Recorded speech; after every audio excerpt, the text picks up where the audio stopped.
Hey friends, welcome to my Pioneer Kitchen, my very modern Pioneer Kitchen. Today I'm going to show you how to make an authentic Pioneer type bread that the pioneers would have made out on the trail. And we're going to use ingredients that they would have had. I know we're so used, hey, I need this, I need that, I need this. And you can go to Costco, you can go to Albertsons, you can go to Smith, and there's a million different ingredients to choose from.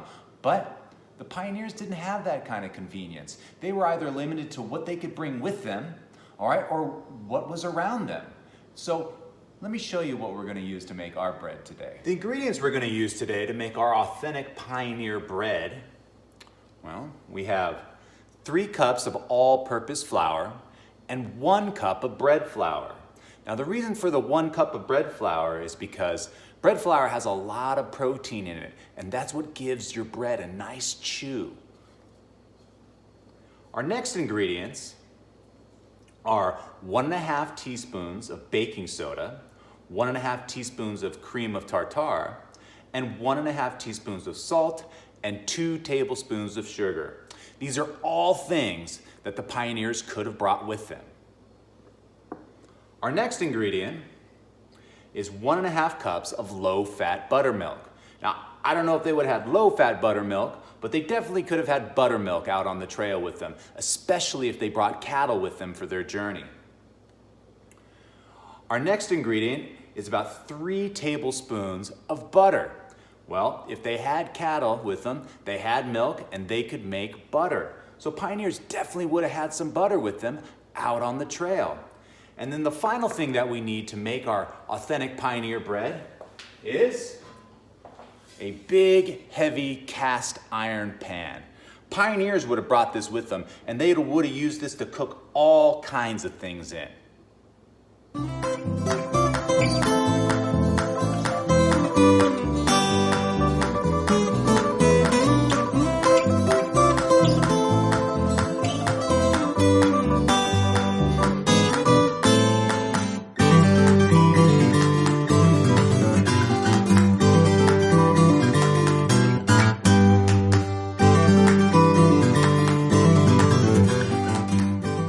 You might be asking yourself, Mr. Quadro, where's the yeast? Well, yeast is one of those ingredients that pioneers probably would not have had out on the trail with them. So you can use yeast to make bread, but you don't necessarily need yeast to make bread. Yeast is a very fickle ingredient, and it's very, very easy to ruin it. So they probably brought things that were much more stable, so things like baking soda and cream tartar, which are 2 ingredients that will leaven your bread. And another thing that they probably did was they made sourdough starters, which is a simple thing to do. And I'm going to show you how to do that right now. To make a sourdough starter, you're going to need a few different things. You'll need a very clean jar with a lid. You'll need some unbleached flour. You'll want to find a ½ cup measuring scoop. And you'll need some room temperature water. The first thing you want to do is dump that flour into the jar and then top it off with your room temperature water. And then you're going to want to give it a really good stir. And then place it in a cool, dark spot and place the lid loosely on top. Hey friends, so it's day 3 of the sourdough starter. And as you can see, it is really starting to bubble up pretty good, and that's the water and the flour fermenting. And it's going to make a great leavening agent for our bread. And this is something that the pioneers would have done because they didn't have access to yeast when they were out on the trails. So they kind of had to make a version of it themselves. Hey friends, so we're on day number 4 of the sourdough starter, and as you can see, it's growing a little bit. There are some bubbles, not quite as many bubbles as there were yesterday, but I'm going through the same process I've been doing. I dump out about half of the starter, just like so. I just give it a little eyeball, and then slightly more. All right, and you can actually use that if you wanted to. All right, but then I fill up the cup again with about a half a cup of flour and a half of a cup of water, and I give it a good stir, and just like I've been doing the previous days, I let it sit for another 24 hours. Hey friends, so we have reached day 7 on our sourdough starter here, and I think it's just about ready. As you can see, it's very, it's very kind of sticky and runny and kind of gooey looking. And this is pretty much what you want it to look like. But the most important thing is to make sure, well, it has kind of a sour, cheesy type smell, which this one definitely does, and that there's bubbles, because the bubbles mean that the living bacteria in there are doing what they're supposed to do. There's a fermenting going on. And if that's happening, well, you could definitely use this in your bread, and you would definitely get some nice sourdough taste out of it too. So, hey, give it a go and see what you come up with, huh? So to start to make our authentic Pioneer bread, I'm gonna get a large bowl. I'm going to take our flour mixture. I'm gonna pour that right into the bowl. All right, and then I'm gonna take our baking soda, our cream tartar, our salt and our sugar, and I'm gonna pour that right in there with it. And then I'm gonna give it a good stir around. I'm just gonna stir around our flour and our other ingredients just to make sure they're nicely mixed together and there's no clumps anywhere. And just give that a good stir for a good, I don't know, 20 or 30 seconds or so. For our next step, I'm gonna take our butter and I'm gonna take 2 tablespoons and plop that right down into the middle of our flour. Now this is where you get a little bit messy. What you want to do is you want to start crumbling up that butter into little tiny balls. All right, and you want to start incorporating it into your flour mixture. Now this will take a little bit of patience. All right, and you just got to be slow and deliberate. And you want to make kind of little butter balls in there. And you want to get that nicely incorporated into your flour mixture. Now for our next step, you're gonna need a fork. So hey, go grab a fork. So take your fork and you're gonna make a well in the middle of your flour. Just like so, make a well. A well is just kind of a hole in there, because that is where all your buttermilk is gonna go. Now once you have your little well, take your buttermilk, and pour it right on in there. You'll notice buttermilk is slightly thicker than regular milk. Now once all your buttermilk is in there, you're going to want to start kind of pressing the flour into the buttermilk. Kind of get along the sides and in the middle. And you're gonna notice how the buttermilk starts to incorporate itself into your butter and your flour mixture. Now don't worry if it's clumpy, because, well, just like the pioneers, they weren't too worried about aesthetics. They were worried about getting the bread done and eating. So keep doing that until your buttermilk is fully incorporated into your flour. Well, as you can see, our buttermilk has incorporated itself into our flour mixture. Now, don't worry if it looks a little chunky. It's supposed to look rustic. Remember, we're making Pioneer bread. So let's go to our next step, kneading. So for the next step in our process of making authentic Pioneer bread, we are going to knead our dough. So a good way to do that is to get a big cutting board, all right? And you just take your big ball of dough and you plop it out on there, just like that. And don't worry if it looks a little scrappy. Remember, we're pioneers here.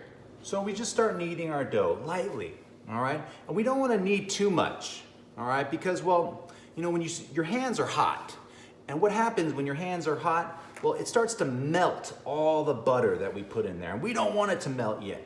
We want it to melt in the oven, all right? So just give it a little press, just to make sure that everything's nicely incorporated in there. And don't worry, like I said, if it's a little chunky or a little scrappy looking, or you can't quite get all the flour in there, don't worry about it, all right? Because, well, hey, it's supposed to be rustic. Ah, look at that. Squishy. There we go. That's looking nice. The final thing that you want to do with your bread before you get it into the oven is you want to make it into a nice round shape that's about 6 or 7 inches. Now that our dough is shaped into a round shape that's about 6 or 7 inches long, you're going to want to place it into your cast iron pan. And just plop it right down there in the middle. Now we're not quite done yet. You're going to need a paring knife because what you want to do is you want to make a nice little slit right across the middle of it. Just like so. And now it's ready for baking. Well, as you can see, our bread is now ready for baking. I'm going to stick it into our preheated 400-degree oven for about 40 to 45 minutes.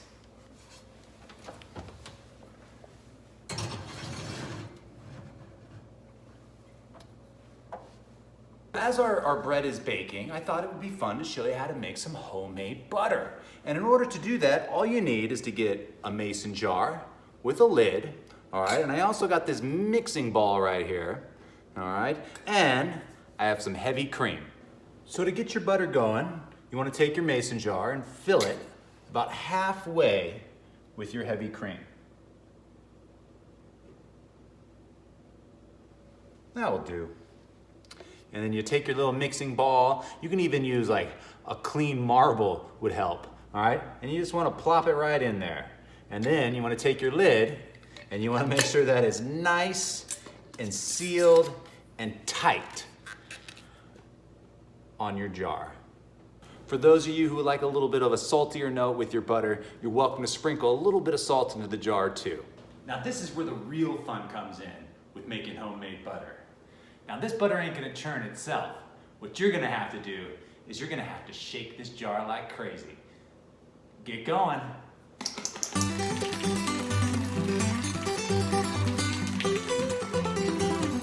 Now you're gonna notice as you're shaking, it's gonna start to firm up in there a little bit.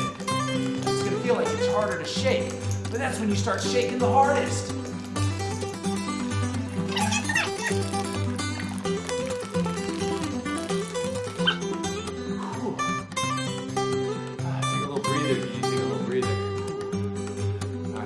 Too long. Keep on shaking.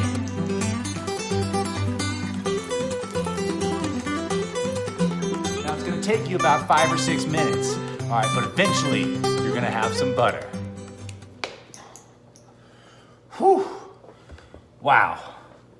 Now that was a lot of shaking. My arms are about ready to fall off. How are your arms doing out there? Didn't know this was gonna be a PE class too, huh? Well, let's see what happened. Let's see what happened to our heavy cream in there. Whoa, look at that. That's pretty cool. Wow, I did that. All right, so let's get our butter out of the jar here. Definitely looks a little more like whipped cream to me, but hey, there's our little steel ball in there. We'll get it on out, we'll get it on out, we'll give it a little taste. Well, let's give it a little try. Ooh, that is buttery. Not bad. All right, I think our bread's gonna taste good with that. Well, from the smell of it in here, I think our bread is just about done. So let's give it a check. Now remember, your oven's hot. All right. Use a pot holder. Wow, that is looking like some nice bread. Now to check it, I got a toothpick right here. I'm gonna go ahead and stick it right in the middle. I'm gonna pull it on out. And if that toothpick comes out nice and clean, well, that means your bread is ready. Yeah, all right. Well, the bread may be done baking, but it's not ready for eating yet. All right, we gotta let it cool for about 30 minutes. And as we let it cool, I thought it'd be fun to learn a little more about the pioneers. So come on, everyone.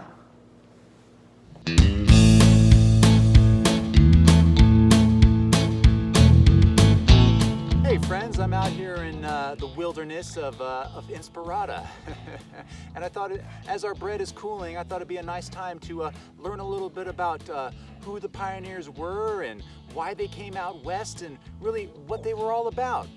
Hey, and this is my good friend Duncan right here. Before I get started talking about the pioneers, we need to remember though some things, you know, not so great happened during that time as well. I'm not going to get into too much detail about it here, but it is a worthy discussion to have. So the pioneers were some of the first European settlers to settle North America, and many of the pioneers were farmers, and others were businessmen, doctors, blacksmiths, ministers, shop owners, lawyers, veterinarians, and many other professions that didn't exist out this way during the 1840s and the 1850s.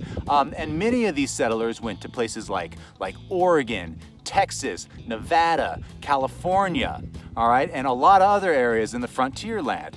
And the reason really why they wanted to come out here was because there was a lot of land available for homesteading, and much of it was either free or very cheap to buy. And also the farmland was very rich and very fertile. Now, being a pioneer was not easy. People had to leave their families and their friends, and many times you would never see these people again. And the trip was long, it was hard, and it was really dangerous. I mean, the trails were woody and rocky, and there was raging rivers and wild animals and all kinds of dangerous threats out there. Now, before the pioneers could leave their homes, many of them who did not have a lot of money had to sell all of their earthly possessions and their belongings in order to be able to buy and supply a covered wagon. The pioneers took as many things as they could with them that would fit in their covered wagon. And obviously, some of the most important things to bring were food. So they would bring things like cornmeal and bacon and eggs and potatoes and rice and beans and dried fruit and crackers and dried meat and large barrels of water. And if they could take a cow, you know, they would take a cow with them because the cow could be used for milk and for meat if they ran out of food. So traveling all the way across North America was a very difficult endeavor. And oftentimes, by the time the pioneers got to their final destination, well, oftentimes they may have lost everything that they brought, and they possibly could have even lost some loved ones along the way as well. But when they got here, they purchased their land and they began their homesteads out here. Now, just like we do today, you know, life can't all be work. You gotta have some fun and games, you know, sometimes too. And I guarantee the pioneers had some fun as well. And they played games, and they sang songs, you know, just like this one I'm gonna play for you now. Let's listen. Oh, yum, yum, I will go back to yum, yum, I will go back to yum, yum, I will go back to. She'll be coming around the mountain when she comes. She'll be coming around the mountain when she comes. She'll be coming around the mountain. She'll be coming around the mountain. She'll be coming around the mountain when she comes. She'll be driving 6 white horses when she comes. She'll be driving 6 white horses when she comes. She'll be driving 6 white horses, driving 6 white horses. She'll be driving 6 white horses when she comes. Oh, and we'll all go out to meet her when she comes. Yep, hey, we all go out to meet her when she comes. Hey, we'll all go out to meet her and we'll all say hi to greet her. Yes, we all go out to meet her when she comes. And we'll all have chicken and dumplings when she comes. Yeah, we'll all have chicken and dumplings when she comes. Hey, we all have chicken and dumplings. We'll all have chicken and dumplings. Yes, we'll all have chicken and dumplings when she comes. Hey, yum, yum, I will go back to yum, yum, I will go back to yum, yum, I will go back to. Yeah. All right, friends, this time I'm gonna give you your best toot-toots out there like this. Toot, toot, yeah. Oh, she'll be coming around the mountain when she comes. Toot, toot. She'll be coming around the mountain when she comes. Toot, toot. She'll be coming around the mountain. Coming around the mountain. She'll be coming around the mountain when she comes. Toot, toot. There you go. Yeah. All right.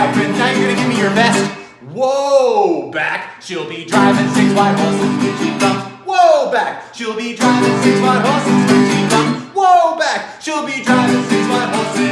Driving 6 white horses. She'll be driving 6 white horses when she comes. Whoa, back. Toot, toot. All right, friends. We're going to say hi to her like this. Go, hi there. Oh, we'll all know how to greet her when she comes. Hi there. Hey, we all know how to greet her when she comes. Hi there. Oh, we'll all know how to greet her and we'll all say hi to meet her. We'll all know how to greet her when she comes. Hi there. Whoa, back. Toot, toot. Yeah. All right, friends. Now we're going to act like we ate something really yummy. Like this.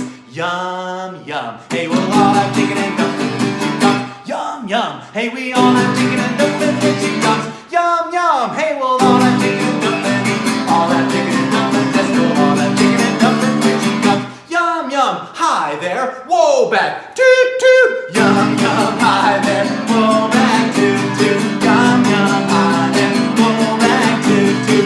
Yum, yum. Hi there. Whoa, back.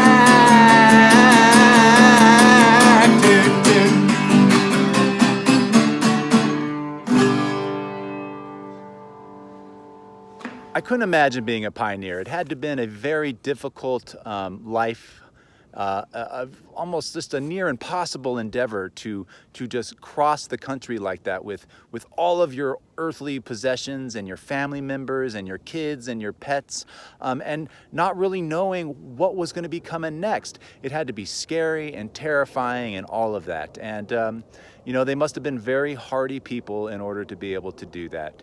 And hey, speaking of being hardy, you know what? I think our bread's ready for some eating. Yeah, you guys want to try some of this bread? Come on, let's go do it. Our Pioneer rustic bread here has had plenty of time to cool, and you know what? I'm ready to cut this thing open and give it a taste. Are you? Come on, let's do it. All right, let's check this bread out. Well, it's very crusty. Almost feels like a biscuit inside, like I just made a giant biscuit. There it is, check that out. Hey, let's cut a slice off.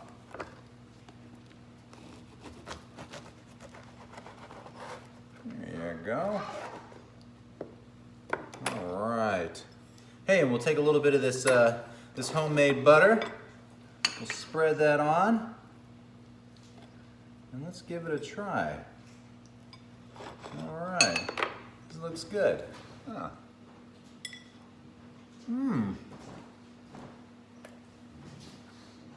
Well, I have to say, overall, it's not bad. It's pretty good. I think it came out more like a biscuit than actual bread. But you know what? If I was a hungry pioneer, you know, and after a full day of you know, marching down that trail, you know, this bread with a nice hearty stew. Hey, that would sit right with me, that's for sure. So, hey, I hope you all enjoyed, you know, watching Pioneer Days, Pioneer Ways with Mr. Quadro here. And I hope you enjoy making your bread with your family, because that's really what it's all about. Is you know, the pioneers were together. They were together on it. And, you know, and that's what our families are on. We're together.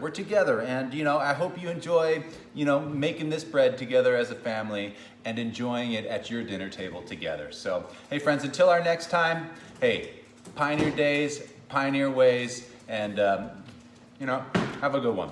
Bye.